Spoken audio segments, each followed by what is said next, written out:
Hola queridos amigos, es un gusto saludarles nuevamente. Nos encontramos aquí en un nuevo capítulo de Huellas del Maestro.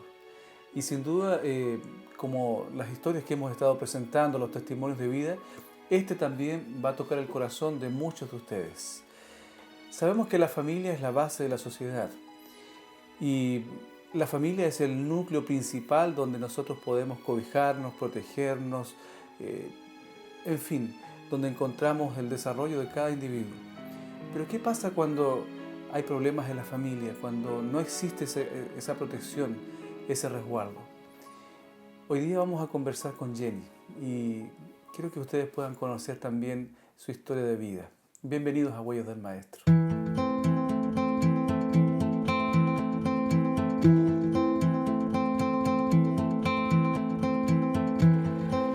Hola Jenny, ¿cómo estás? Hola Pastor, muy bien, gracias. Es un gusto poderlo recibir acá en mi lugar de trabajo. Sí, así veo, está todo preparado para tu trabajo, aquí es donde pasas tu día a día. Sí, efectivamente. Jenny, hemos venido porque queremos conocer un poco también de tu vida.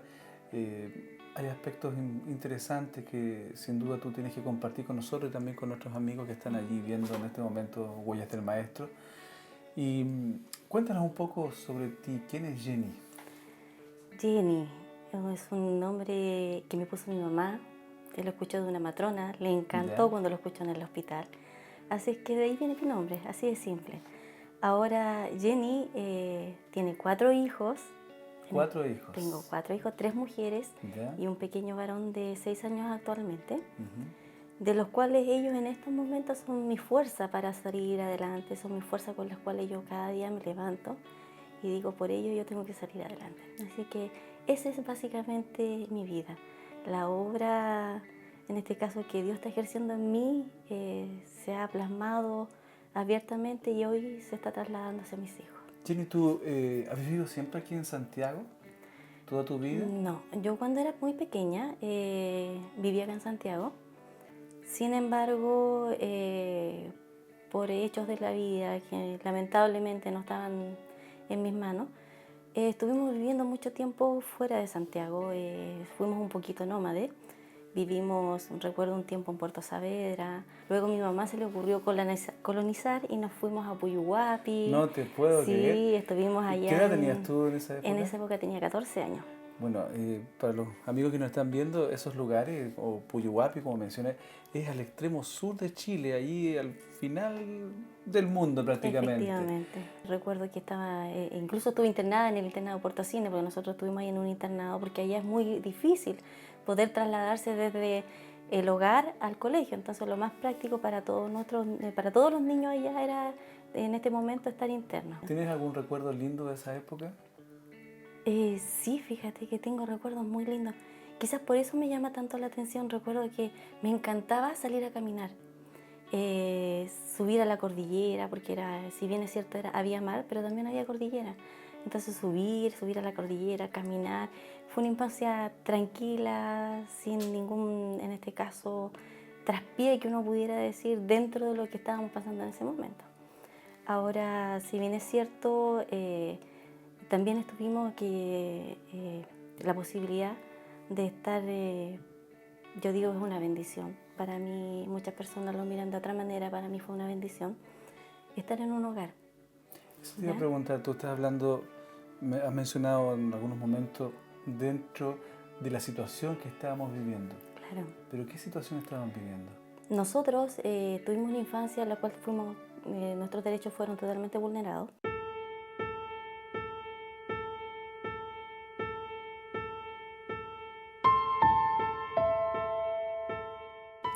Por tanto, nosotros de alguna manera llegamos a un hogar abierto. Había violencia entre mi mamá y mi papá. Yo vi lo que era el alcoholismo, vi lo que eran los golpes entre mi mamá y mi papá. Vi muchas veces cómo mi papá le pega a mi mamá.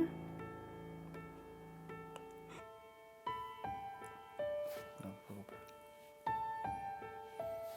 Bueno, Sin duda que son momentos difíciles de recordar que en la mente de un niño quedan grabados para toda la vida.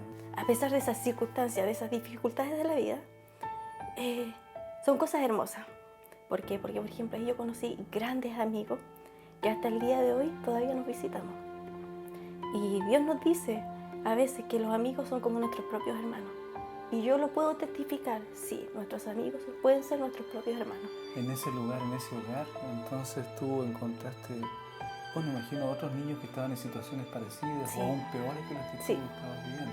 Claro, no, había situaciones muy fuertes, había niños que no había para alimentarse, ahí era normal la ropa con hoyo, era normal la sucesión de ropa, o sea, el hermano mayor al más chico, el más chico, el más chico, hasta que definitivamente llega un momento en que la ropa ya no daba más, o sea... ¿Y cómo eran las personas que estaban responsables de ustedes ahí? ¿Cómo ustedes les Ahí, llamaban a ellos? nosotros a ellos le llamábamos las tías, personas que marcaron nuestra vida y que de alguna manera fueron nuestra mamá, fueron nuestro papá, fueron nuestras amigas, también fueron nuestras manos duras en ese momento.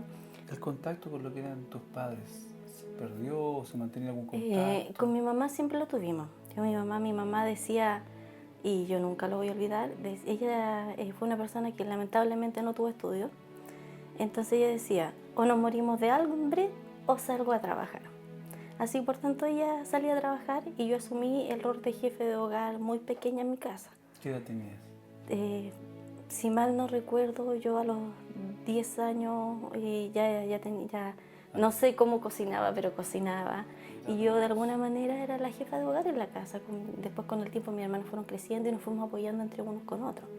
Sin embargo, fui de alguna manera para mis hermanos la mamá que en ese momento estaba ausente, producto de las dificultades que se estaban presentando en ese momento. ¿Cuánto tiempo al final estuviste en el hogar, en ese hogar? Hasta los 14 años. Yo recuerdo que, por eso te digo, no me recuerdo muy bien exactamente la fecha.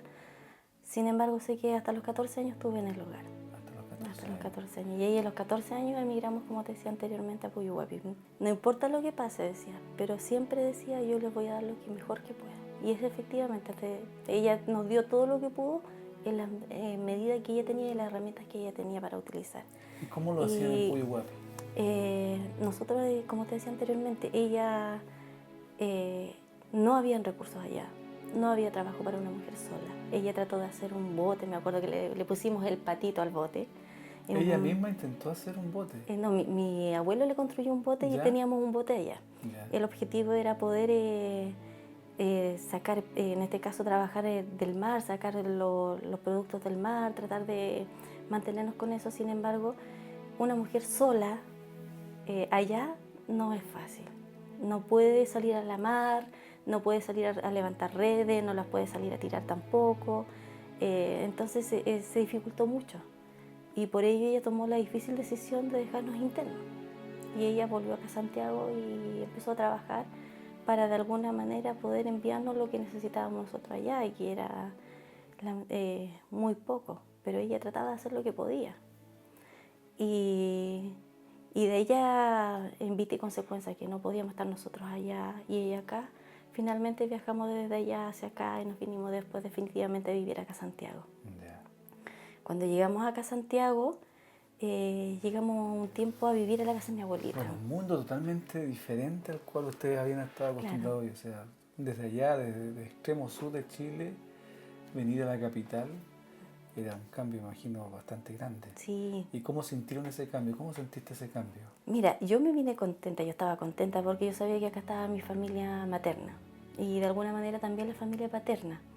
Entonces nosotros nos vinimos contentos, mira, porque allá estábamos prácticamente solos.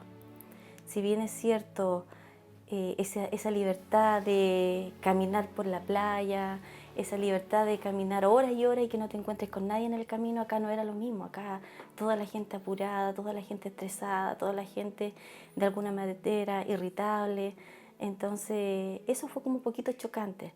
Sin embargo, de alguna manera nos empezamos a acostumbrar rápidamente, éramos pequeños y nos adaptamos sin ningún inconveniente acá a Santiago nuevamente. ¿Qué otras cosas fueron pasando en tu vida?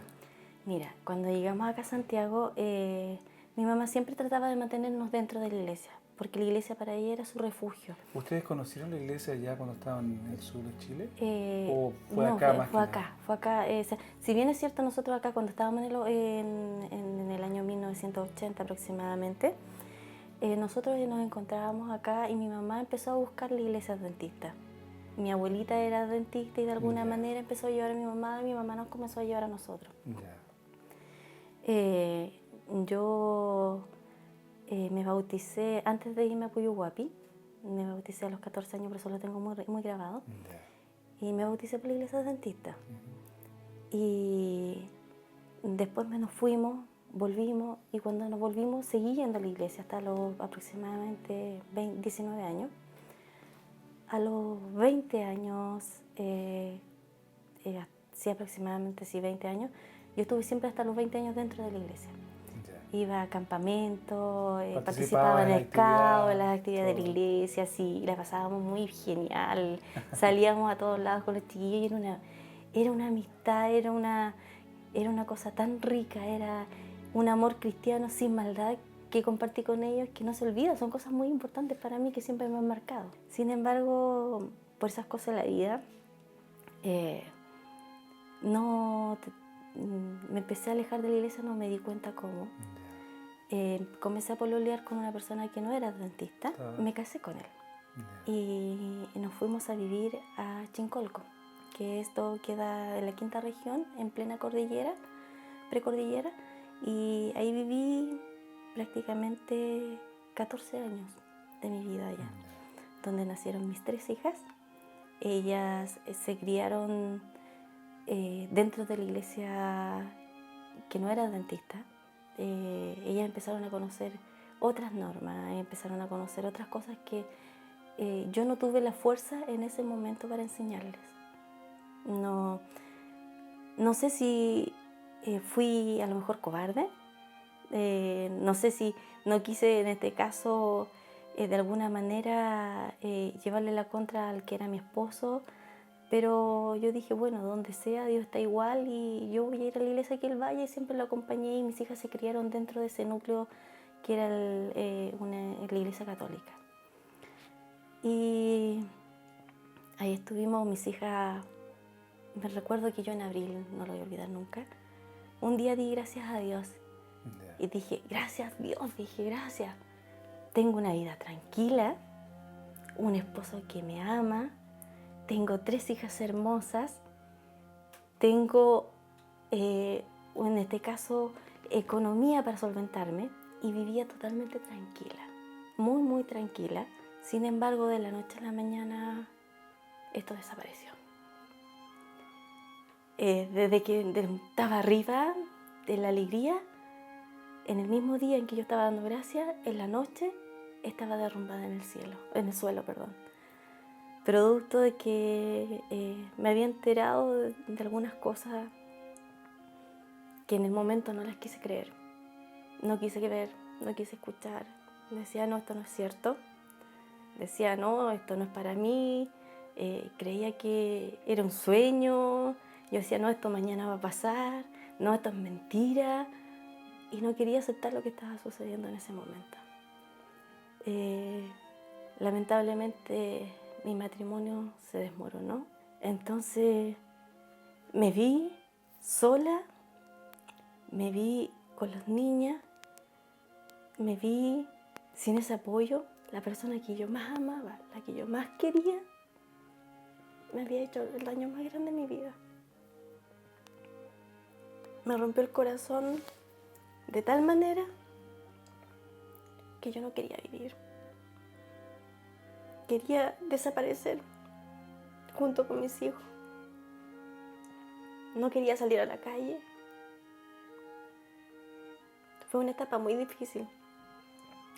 Y todos me decían, mucha gente que yo les conversaba la situación por la cual estaba pasando, me decían, paciencia, eso va a pasar, el tiempo lo va a subsanar, no te va a afectar. Creen, me decía, sal adelante, eres fuerte, eres bonita. Me daban un montón de argumentos. Sin embargo, para mí, ninguno de esos argumentos que me estaban entregando, para mí eran válidos. Yo lo único que quería era morir. Y era un deseo tan grande que en algún momento quise hacerlo, esa es la verdad de las cosas, quise hacerlo. Y ahí tuvo la mano de Dios, porque en algún momento yo quise atentar contra mí y llegó un ángel, porque le digo, no puedo decir otra cosa. Llegó un ángel y ese ángel como que me hizo desconectarme de lo que iba a hacer en ese momento, de lo cual No me siento orgullosa. Creo que fue una etapa en la cual yo no veía ninguna salida. Era tan grande mi dolor que quería desaparecer.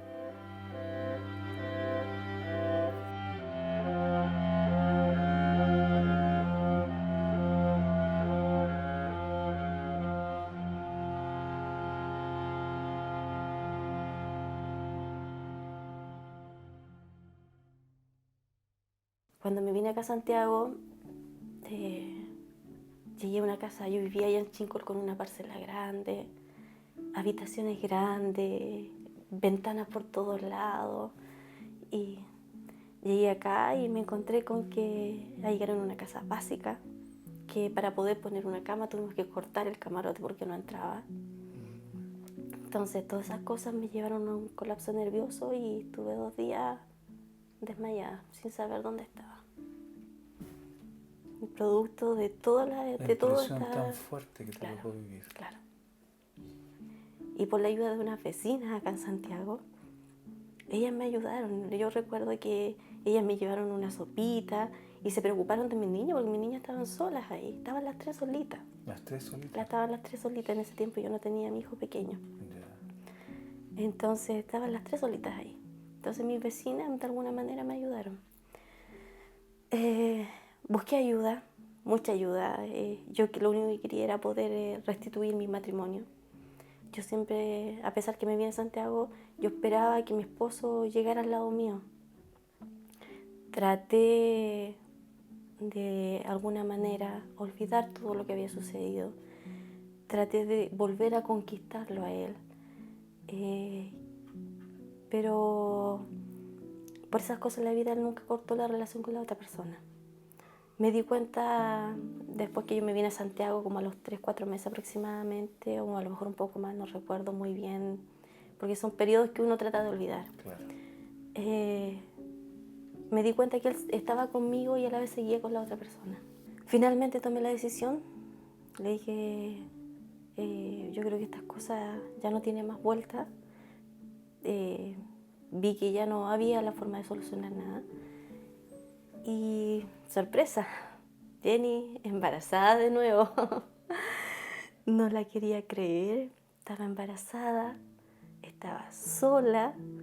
El papá de las niñas, cuando yo les dije que iba a ser papá nuevamente, se largó a reír y me dijo, voy a ser tío de nuevo. Y de alguna manera un poco burlesca, claro, irónica. Entonces ahí fue donde yo dije, no, sigo viviendo nomás. Y tuve un proceso en el cual caí en una depresión más fuerte todavía porque estaba embarazada. Porque yo ya estaba con una depresión. No quería ir a control. No, yo lo único que quería era que me dieran licencia para seguir durmiendo en mi cama. Yo quería estar todo el día acostada.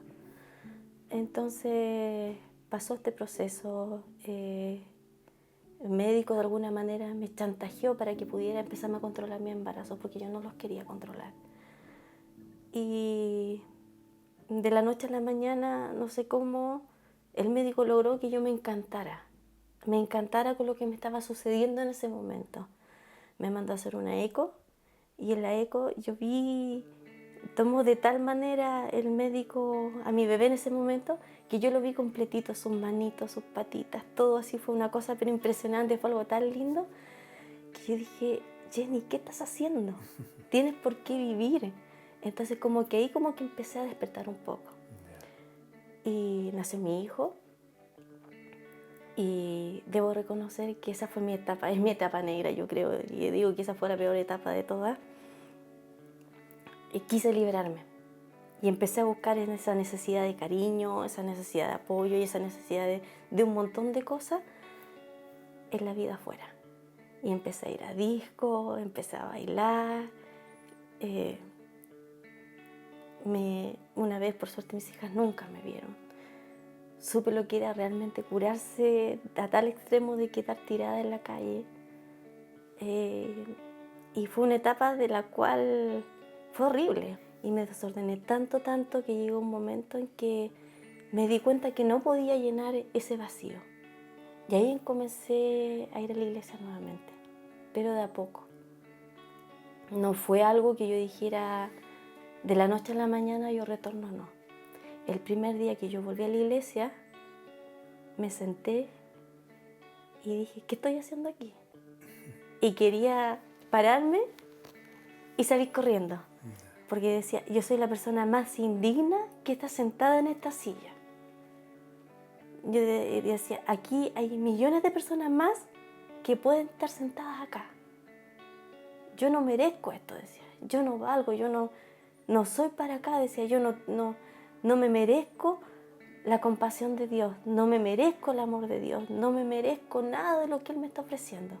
Entonces yo de alguna manera, estuve ahí, me senté, escuché lo que decía el pastor y salí.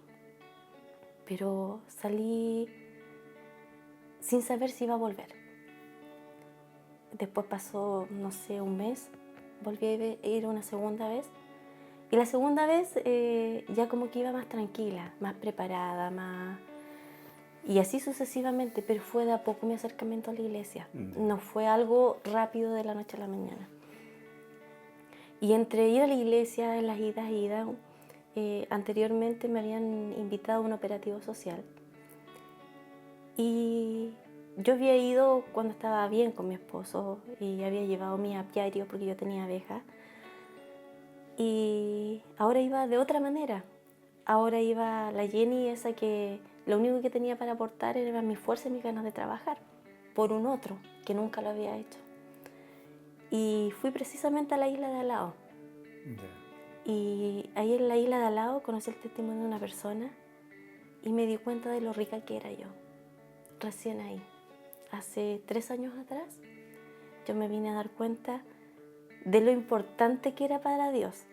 Me vine a dar cuenta de cuánto me había protegido Dios y que yo no me había dado cuenta. Entonces, me recuerdo que una tarde me senté en la orilla del mar y hice una retrospección de mi vida y evalué todo. Lo coloqué en una balanza, las cosas buenas y las cosas malas. Me di cuenta que yo lo único que estaba haciendo era llenarme de odio, deseándole puras cosas malas, por ejemplo, al que era el papá de las niñas. Y no me daba cuenta que la única que se envenenaba y se hacía daño era yo. Y que de alguna manera arrastraba a mis hijos que estaban a mi lado. Entonces fue una de las cosas por las cuales dije, Jenny, hay que cambiar. Ahora, ¿cómo cambio? Porque no es algo fácil. Entonces yo dije, ¿qué hacer? Y ahí me acerqué al pastor. Recién ahí, después de aproximadamente un año y medio que yo estaba yendo a la iglesia, me acerqué al pastor y pedí su orientación. Él me aclaró muchas cosas, me dijo muchas cosas de las cuales, si bien es cierto yo tenía noción, no había tenido la fuerza de tomar y la valentía de tomar las decisiones. Entender que yo no tenía la culpa de nada, recién ahí lo vine a entender, que si bien era cierto yo era responsable de todas las circunstancias que habían pasado, algunas de alguna manera más, en otras menos, pero recién vine a entender que yo tenía que seguir adelante y que había una vida por delante de la cual vivir y que yo tenía que empezar a vivirla. Y sin embargo, bueno, Dios te da ese privilegio. Tú estás trabajando actualmente en ADRA, que es una de las instituciones de la Iglesia Adventista que se dedica justamente a la parte social de la Iglesia. Sin duda que Dios tenía un plan para tu vida. Exacto. Y a pesar de que al principio se dieron malas cosas y durante gran parte de tu vida sufriste, Dios te mostró que había un camino mejor y que podías ser feliz. Yo creo que eso es fundamental, entender de que finalmente Dios ha ido transformando tu vida, tu corazón y llenó el espacio que estaba vacío y que nada podía llenar.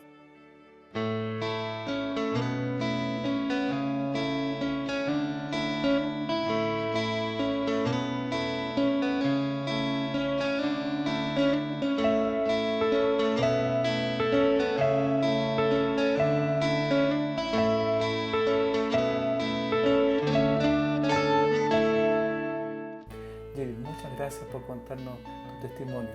Queridos amigos, de esta manera estamos ya finalizando Huellas del Maestro el día de hoy. Pero antes de irnos queremos decir lo siguiente. No importa la situación que estés viviendo en este momento en tu vida. Jenny pasó momentos difíciles desde su infancia, falta de una familia, y después cuando ella consiguió tener esa familia se destruyó y tú escuchaste todo lo que ella vivió.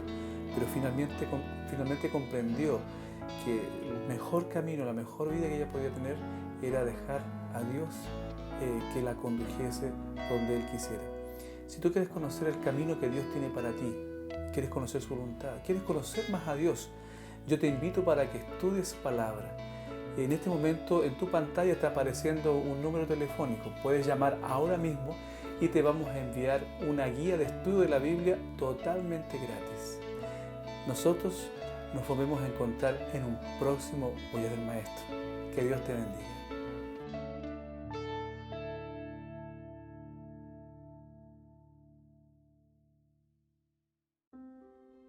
Hoy, caminando los caminos de Dios, aceptando su voluntad y siendo feliz junto a mis hijas, compartiendo el amor de Cristo con los demás. Hoy puedo decir, amo a Dios.